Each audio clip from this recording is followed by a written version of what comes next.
আসসালামু আলাইকুম ওরহমতুল্লাহি ওবরাকাতুহু। কল্পনা করুন এমন একজন মানুষের কথা, যিনি দিনের বেলা তপ্ত মরুভূমিতে ঘোড়ায় চড়ে তলোয়ার হাতে শত্রুর মোকাবেলা করেছেন, আবার রাতের গভীর স্তব্ধতায় প্রদীপের আবছা আলোয় বসে লিখেছেন রাসূল সাল্লাল্লাহু আলাইহি ওয়াসাল্লামের পবিত্র হাদিস। যিনি মুহাদ্দিস হওয়ার পাশাপাশি ব্যবসার মাধ্যমে অঢেল সম্পদের মালিক হয়েছিলেন, কিন্তু সেই বিশাল সম্পদের একটি দিরহামও তিনি নিজের জন্য জমিয়ে রাখেননি। সব উজাড় করে দেন গরিবদের মাঝে, ঋণগ্রস্তদের ঘরে, জ্ঞান পিপাসু ছাত্রদের পেছনে। তিনি একাধারে ছিলেন শ্রেষ্ঠ মুহাদ্দিস, সফল ব্যবসায়ী, অকুতভয় যোদ্ধা এবং দুনিয়া বিমুখ এক মহান জাহেদ। তিনি সেই বিখ্যাত উদ্ধৃতির মালিক যিনি বলেছিলেন, রুব্বা আমালিন সগীরিন তুকসিরুহুন নিয়া ও রুব্বা আমালিন কাসীরিন তুসাগিরুহুন নিয়া। কত ছোট আমল আছে যা নিয়তের শক্তিতে বিশাল হয়ে ওঠে, আর কত বড় আমল আছে যা নিয়তের দুর্বলতায় ক্ষুদ্র হয়ে যায়। ইমাম আহমদ ইবনে হাম্বল রাহিমাহুল্লাহ, যিনি নিজেই ইসলামের ইতিহাসের অন্যতম শ্রেষ্ঠ ইমাম, তিনি এই মানুষটির সম্পর্কে বলেছিলেন, আমি তার মতো পরিপূর্ণ মানুষ দ্বিতীয়জন আর দেখিনি। কে সেই বিস্ময়কর ব্যক্তি? আল ইতিসাম টিভির ধারাবাহিক আয়োজন ইতিহাসের অজানা মুহাদ্দিসগণের আজকের পর্বে আমরা শুনব ইতিহাসের এক অবিস্মরণীয় নক্ষত্র আব্দুল্লাহ ইবনুল মুবারক রাহিমাহুল্লাহ এর জীবনের অবিশ্বাস্য সব গল্পসমূহ।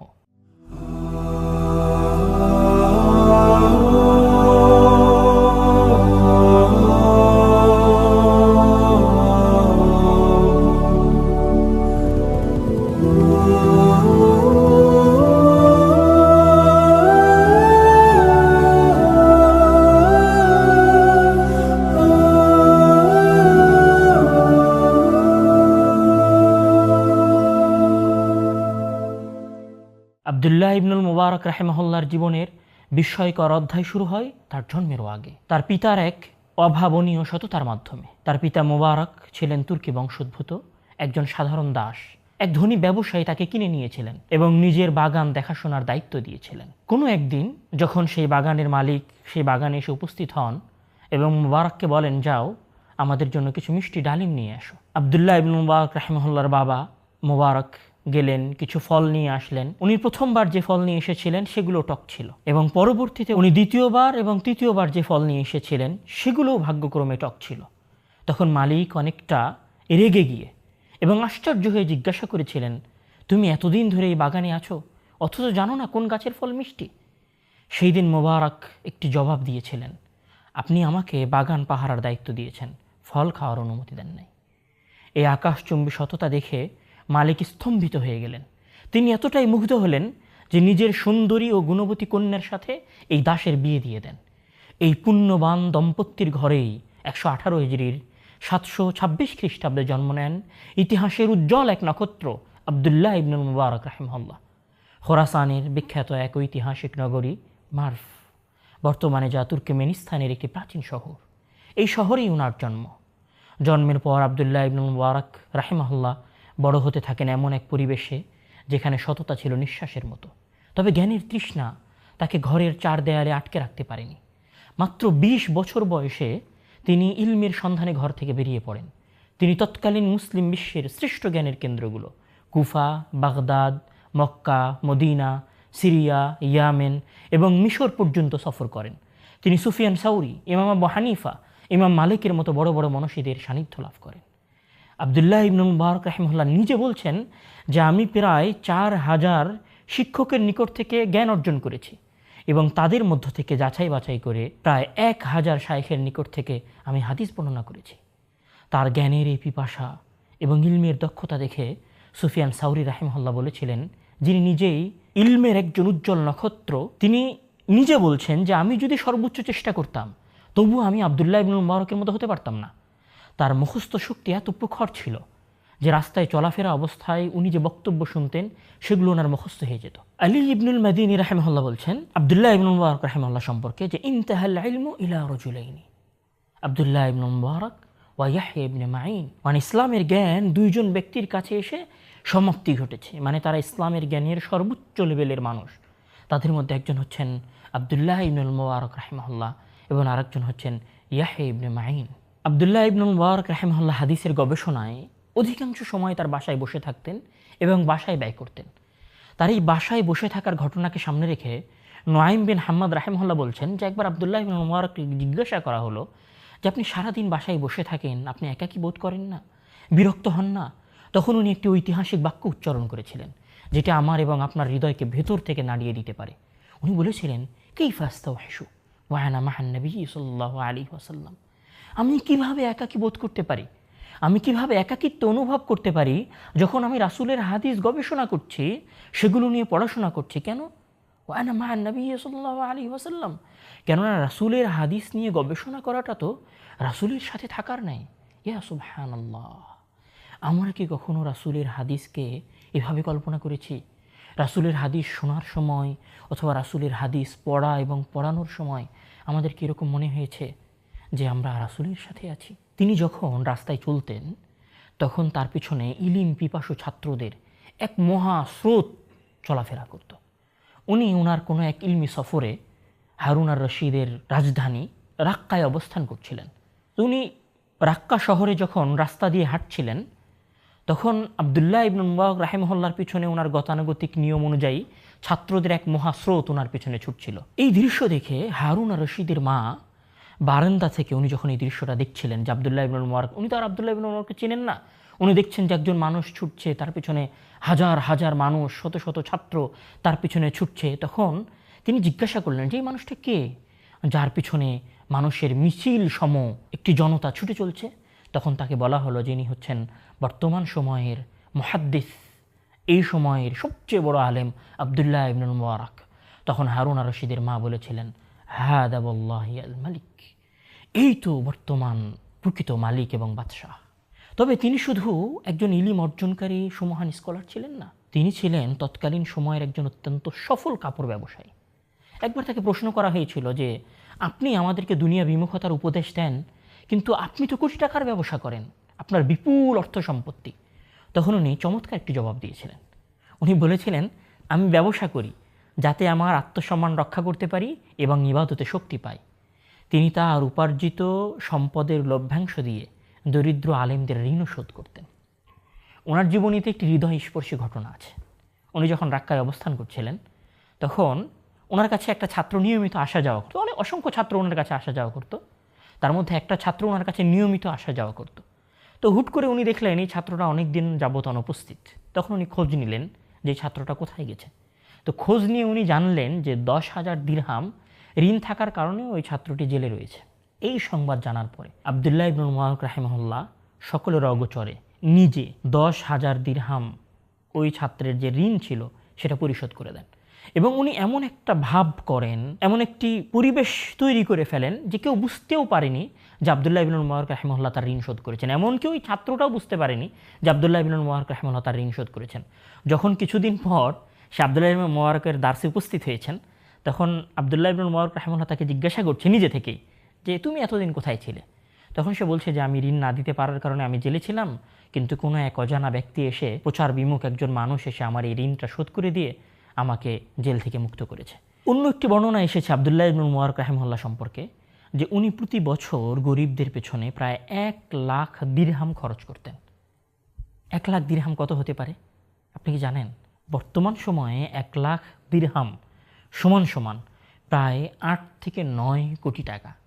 একজন মানুষ, একজন মুহাদ্দিস, একজন আলেম, উনি দান করেন প্রতি বছর 8 থেকে 9 কোটি টাকা। আর আমাদের বর্তমান যুগের যদি আমরা কথা বলি, তাহলে আমরা বর্তমান যুগের আলেম ওলামারা আরেকজনের কাছ থেকে আমরা টাকা নিই, আরেকজনের অনুগ্রহের উপরে আমরা চলি। আর তিনি তৎকালীন সময়ের শুধু সবচেয়ে বড় মুহাদ্দিস ছিলেন না, তিনি তৎকালীন সময়ের ধনী মানুষদের অন্তর্ভুক্ত ছিলেন। ওনার দানশীলতা এবং সমাজের খেদমত করাটা অনেকটা রাজকীয় ছিল।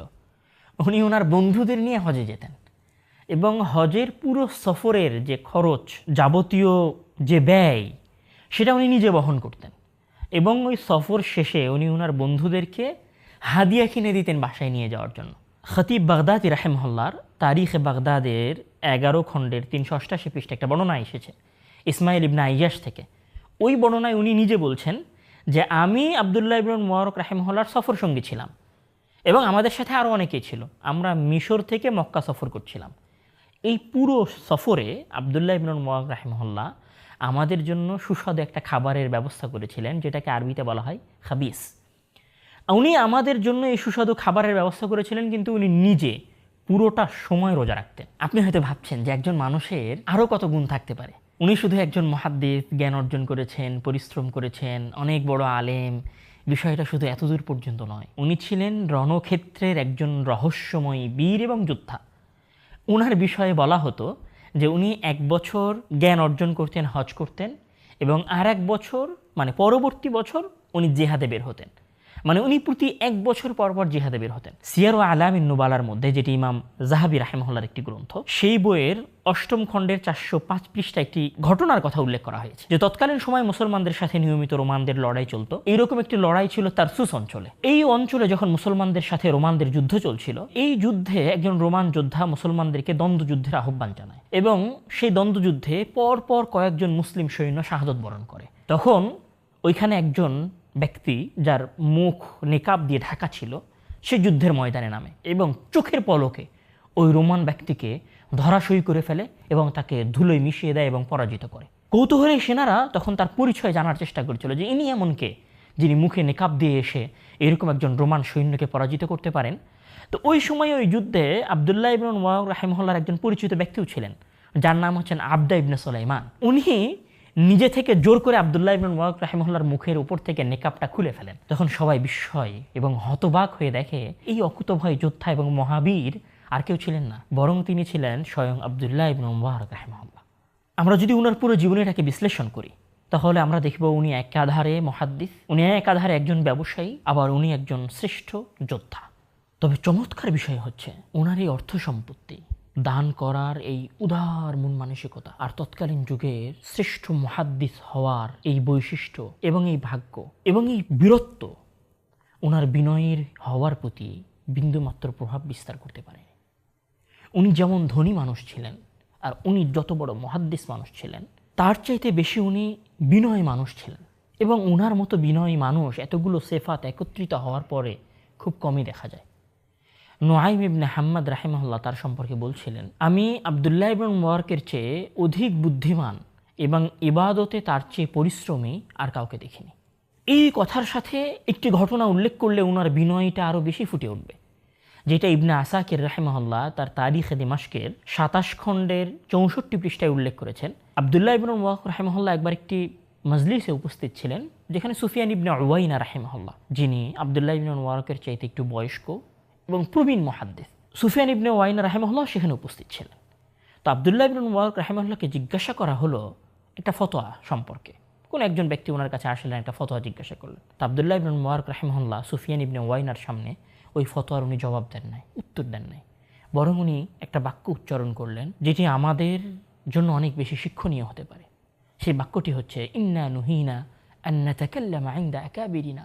আমাদেরকে নিষেধ করা হয়েছে যে আমরা আমাদের বড় আলেমদের সামনে তাদের উপস্থিতিতে আমরা ফতোয়া দিব, কোনো প্রশ্নের আমরা উত্তর দিব, এটি আমাদেরকে নিষেধ করা হয়েছে। আপনি যদি ওনার এই বাক্যটাকে বর্তমান সময়ের সাথে সামঞ্জস্য করার চেষ্টা করেন, মিলানোর চেষ্টা করেন, তাহলে দেখবেন উনি কোথায় আর আমাদের সমাজের আমরা যারা সাধারণ ছাত্র শিক্ষানবিশ মানুষ আছি, আমাদের শিষ্টাচার এবং ভদ্রতাটা কোথায়। এই জন্যই মূলত উনার মুখ থেকে শিষ্টাচারের সেই বিখ্যাত বাণীটি উচ্চারিত হয়েছিল, যেখানে উনি বলেছিলেন, তাআল্লামনাল আদাবা 30 সানাহ ওয়া তাআল্লামনাল ইলমা 20 সানাহ।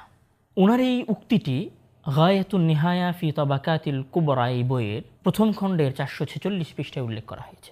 এই বাক্যে উনি বলছেন যে আমি বা আমাদের সময়ের আলেম ওলামারা 30 বছর যাবৎ শিষ্টাচার শিখতাম, আদব শিখতাম, যে কিভাবে জ্ঞান অর্জন করতে হয়, কিভাবে মানুষের সামনে আলেম ওলামাদের সামনে কথা বলতে হয়, এবং 20 বছর আমরা জ্ঞান অর্জন করতাম। অর্থাৎ শিষ্টাচার এবং আদবটা তাদের সময়ে কত গুরুত্বপূর্ণ ছিল। এটা শুধু গুরুত্বপূর্ণ ছিল না, উনি এটাকে রপ্ত করেছিলেন। আমরা যদি উনার পুরো জীবনের সামারি টেনে নিয়ে আসতে চাই, তাহলে আমাদেরকে এটা বলতে হবে যে উনি ইসলামের শুরু থেকে নিয়ে শুরু করে অদ্যাবধি ইসলামের ইতিহাসের সর্বশ্রেষ্ঠ নক্ষত্রদের একজন, সর্বশ্রেষ্ঠ আলেমদের একজন, সর্বশ্রেষ্ঠ জ্ঞানী ব্যক্তিদের একজন।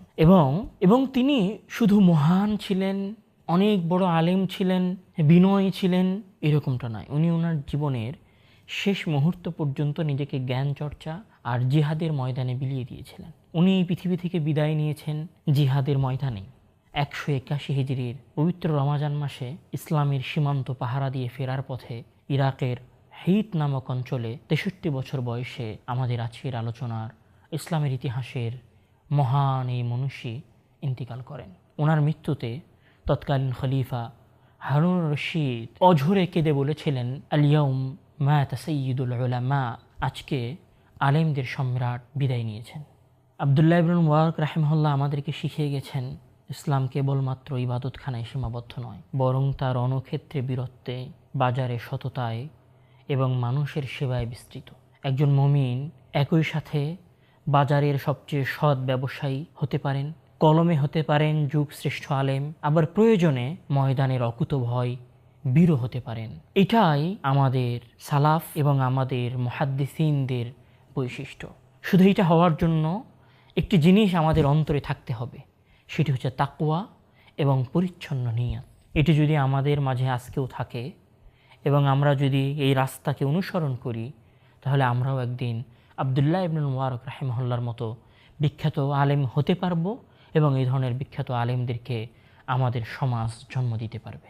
আজকের মতো আমরা আমাদের পর্ব এখানেই শেষ করছি। আমাদের পরবর্তী মুহাদ্দিস সম্পর্কে জানতে, পরবর্তী আলেমের হৃদয়গ্রাহী ঘটনাগুলো জানতে ইতিসাম টিভির সাথেই থাকুন। ইতিহাসের অজানা মুহাদ্দিসগণের দ্বিতীয় পর্বে আপনাদের সাথে আবারও দেখা হবে ইনশাআল্লাহ। আসসালামু আলাইকুম ওয়া রাহমাতুল্লাহি ওয়া বারাকাতুহু।